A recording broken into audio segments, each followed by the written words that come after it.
Citizenship in Flux: Why Americans are quietly packing their passports. In times of confidence, citizenship is an inheritance. In times of anxiety, it becomes an insurance policy. For most of modern American history, the idea that citizens of the world's richest and most powerful republic might actively seek alternative passports would have seemed faintly absurd, like billionaires buying lifeboats for cruise ships that never sank. Yet today, increasing numbers of Americans are precisely doing that. They are shopping for second citizenships, residency permits, and golden visas with the deliberation of investors diversifying a portfolio, according to executives at firms such as Latitude Group. Demand from Americans for foreign residency and citizenship has surged. This is not driven by wanderlust, nor by a sudden outbreak of cosmopolitan idealism. It is driven by something more prosaic and more revealing: fear. The United States, long marketed as a destination, is increasingly perceived, by its own citizens, as a risk. From birthright to backup plan, citizenship has traditionally functioned as a moral and legal anchor. It confers on rights, identity, and belonging. In stable societies, it is something one inherits and rarely questions. Only refugees, exiles, and dissidents normally bother to acquire substitutes. That Americans now seek Plan B passport suggests a subtle but profound shift. Citizenship is being reinterpreted as an asset, tradable, hedgeable, optimizable. Like currency, it is judged not by sentiment but by stability, liquidity, and geopolitical exposure. This financialization of belonging mirrors broader trends in late capitalism. Homes are investment vehicles. Education is a credential market. Even personal relationships are filtered through platforms and algorithms. Now nationality joins the list. The passport, once a symbol of civic membership, becomes a form of portable infrastructure. Political volatility and the anxiety economy. The first driver is political. America's democratic institutions remain formally intact. Elections are being held. Courts operate. The Constitution survives. Yet confidence in these structures has eroded. Polarization is no longer cyclical but structural. Each election is framed as an existential battle. Each defeat is interpreted as illegitimate. Each victory is treated as temporary. This produces what might be called permanent emergency politics, a condition in which citizens are encouraged to believe that catastrophe is always one election away. For the affluent and globally mobile, the rational response is diversification. If politics looks unstable, one hedges against it. If regulatory environments seem unpredictable, one seeks alternatives. If civil unrest appears plausible, one secures exist. Second passports thus function psychologically as reassurance. They offer comforting fiction that one can simply leave history if it becomes inconvenient. Economic insecurity in a rich country. The second driver is economic. On paper, the United States remains wealthy. In practice, prosperity has become uneven, fragile, and increasingly detached from public goods. Healthcare is costly. Education is expensive. Housing is scarce. Retirement feels uncertain. Infrastructure decays.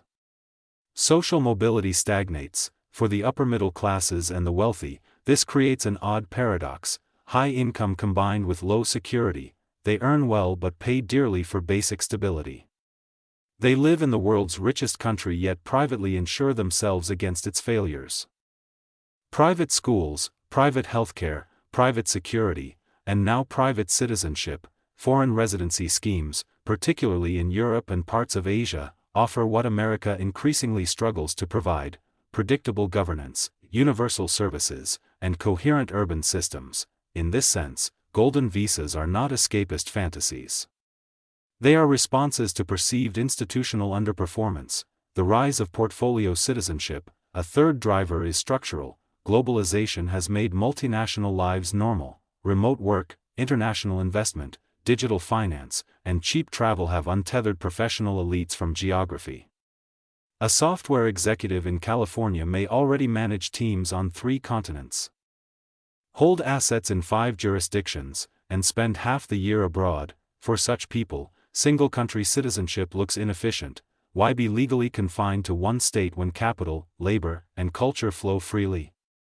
Why accept one legal regime when alternatives are available for a fee? Thus emerges portfolio citizenship, the deliberate accumulation of legal identities across jurisdictions, a Caribbean passport for visa-free travel, a European residency for healthcare and education, an Asian base for business, an American passport for tax planning and market access.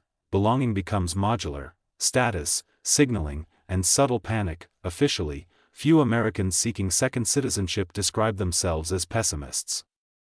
They speak instead of options, flexibility, and global lifestyles.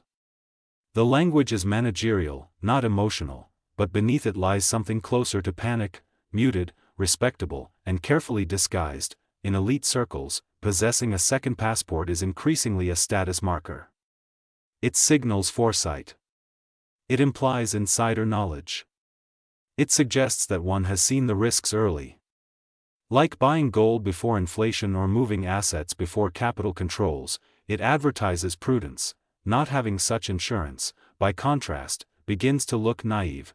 This social dynamic amplifies demand. What begins as precaution becomes fashion. The privatization of exit. Historically, exit from failing states was collective and traumatic. People fled wars, famines, and revolutions. Today, exit is increasingly privatized and preemptive. Golden visa programs and investment citizenship schemes are, in effect, state-sponsored escape routes for the wealthy. They monetize sovereignty by selling access to stability. Poor countries sell passports to raise capital. Rich individuals buy them to escape risk. Both sides participate in a quiet trade in political security. For America, this is awkward. The Republic was founded on the idea that citizens improve their country rather than abandon it. The new logic suggests something different. When governance deteriorates, competent people leave. This creates a feedback loop. As elites prepare exits, their incentive to invest politically declines. Civic engagement becomes optional. Patriotism becomes rhetorical. Why fight for reform if Malta or Portugal is waiting? The tax question, whispered, not shouted. One cannot discuss alternative citizenship without mentioning taxation, though participants rarely foreground it. The United States is unusual in taxing citizens globally. For high earners with international interests, this is inconvenient. Second citizenships do not automatically solve the problem, but they offer strategic flexibility. In an era of rising deficits, populist taxation proposals, and fiscal uncertainty, legal optionality is valuable. It is not that Americans are rushing to renounce citizenship en masse. It is that they are preparing, discreetly, for scenarios in which doing so might become attractive. The presence of an escape hatch alters behavior long before it is used. What this says about American confidence, taken together, these trends point to a deeper phenomenon: declining civilizational confidence. Great powers normally attract people. They do not inspire their own citizens to shop for alternatives. When Britain sought Commonwealth passports after Brexit, it signaled uncertainty. When Russians bought European residencies, it reflected distrust in domestic institutions. When Chinese elites moved capital and families abroad, it revealed doubts about political stability. America is now joining this club, not because it is collapsing. It is not. But because many of its most mobile citizens no longer assume that it will remain reliably well-governed. They see gridlock, polarization, infrastructural decay, and institutional fatigue. They see a state that struggles to solve routine problems and dramatizes trivial ones. They see politics as theater and governance as improvisation, and they respond accordingly. A republic of options, the search for second passports is often framed as cosmopolitanism. It is a symptom of risk management. It reflects a world in which loyalty is conditional, residence is strategic, and citizenship is no longer sacred. America's aspiring global citizens are not rejecting their country.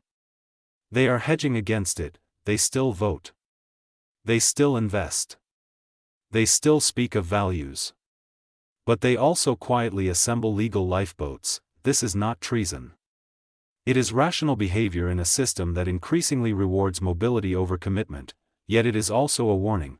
when citizens begin to treat nationality as a product and the state as a service provider, the moral foundations of democracy weaken.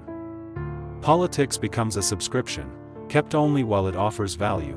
The rise of portfolio citizenship suggests that America's greatest export may no longer be opportunity, but uncertainty, and uncertainty, unlike passports, cannot be bought away forever.